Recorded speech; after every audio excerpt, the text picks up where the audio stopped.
Salut les passionnés, aujourd'hui l'histoire débute sur AliExpress. Une publication sponsorisée bien ciblée me propose des Cobra Trooper Classified Series à 2€ et quelques. L'occasion rêvée de monter son armée à moindre coût. J'en commande 3 directs sans boîte, mais bien entendu, dès que je me suis connecté à mon compte AliExpress, le prix est passé à 8€. Bon, c'est le jeu.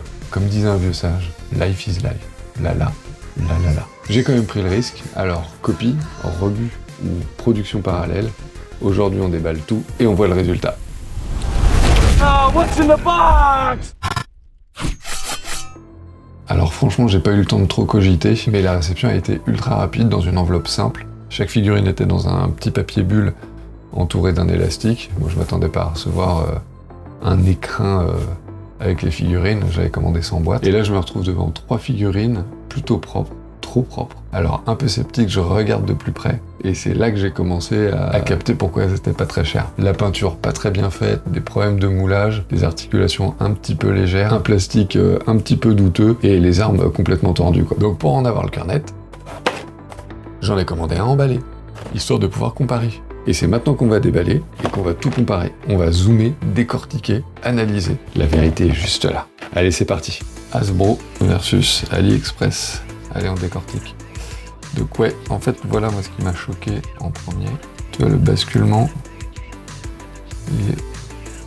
ça bouge beaucoup et puis il y a un petit défaut ici, je trouve. Sinon, niveau articulation, on est pas mal. Hein. Ça gigote, mais c'est normal, rien de fou. La peinture, je sais pas si on va la voir, si elle est bien faite là.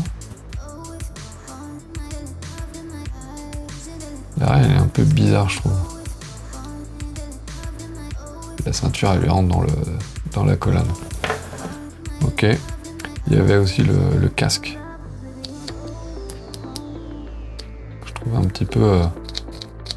petit peu léger. Bon bah ça, c'est parfait pour tirer dans les angles. Là, on est plutôt pas mal. Après, je me dis dans le transport, ça peut arriver.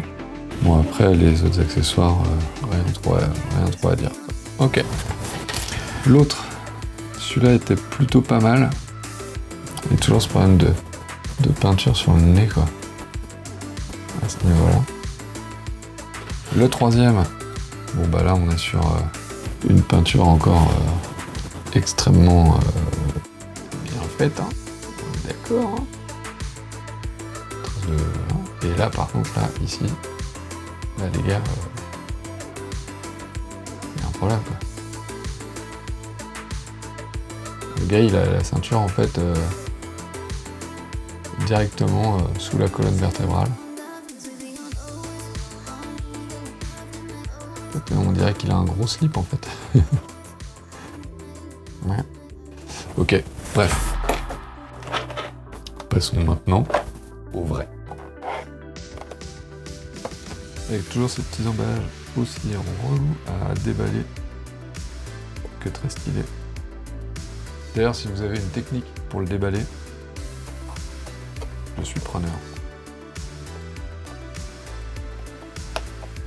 Et à chaque fois, je galère moi sur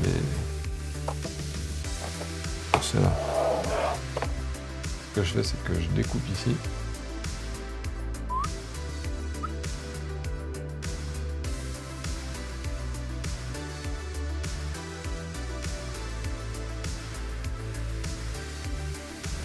Voilà, la peinture, il n'y a pas photo là.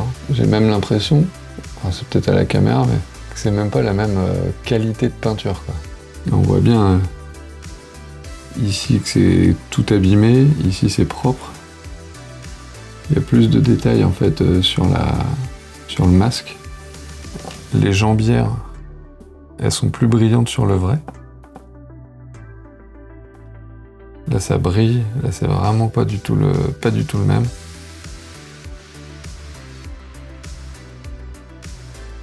Gros défaut ici, zéro défaut ici.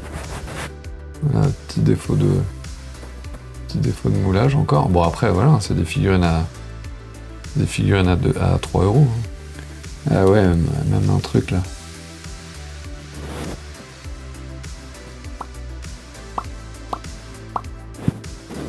C'est pas du tout la même couleur. Parce que là, les armes, elles sont vraiment similaires. On n'est pas exactement sur la même peinture. Bon, même le vrai est un peu tordu.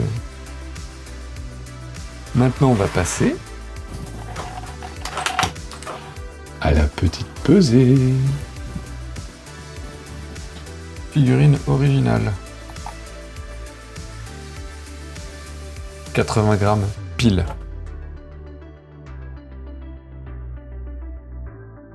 Figurine AliExpress. 81 grammes. Marrant ça.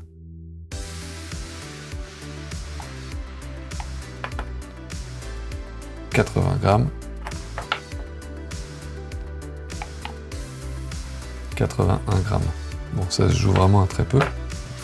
Après avoir étudié l'ensemble des preuves, défaut de moulage, défaut de peinture, détail un petit peu moins bien travaillé et provenance d'AliExpress, ça nous mène à deux hypothèses. La première, c'est la production parallèle. Ils utilisent les moules avec hypothétiquement des matériaux de moindre qualité et à des horaires où l'usine est censée être fermée. La deuxième hypothèse, c'est le rebut d'usine organisé. Le mec en bout de chaîne sélectionne toutes les figurines qui devraient finir à la poubelle, il les coffre, il les ramène chez lui, il les vend sur AliExpress, d'où le fait qu'il n'y ait pas de boîte. Pour le coup, je pencherais plutôt sur la deuxième hypothèse, ça me paraît le plus cohérent. Au vu du prix, est-ce que ça vaut le coup? J'aimerais bien connaître ton avis. N'hésite pas à me laisser un commentaire sous la vidéo. Et sinon, attention à tes achats, sois exigeant, et retrouve l'article complet avec les photos des figurines, les détails, directement sur toyandmotion.com. Le lien est dans la description de la vidéo. En attendant, abonne-toi, partage, et surtout, reste créatif.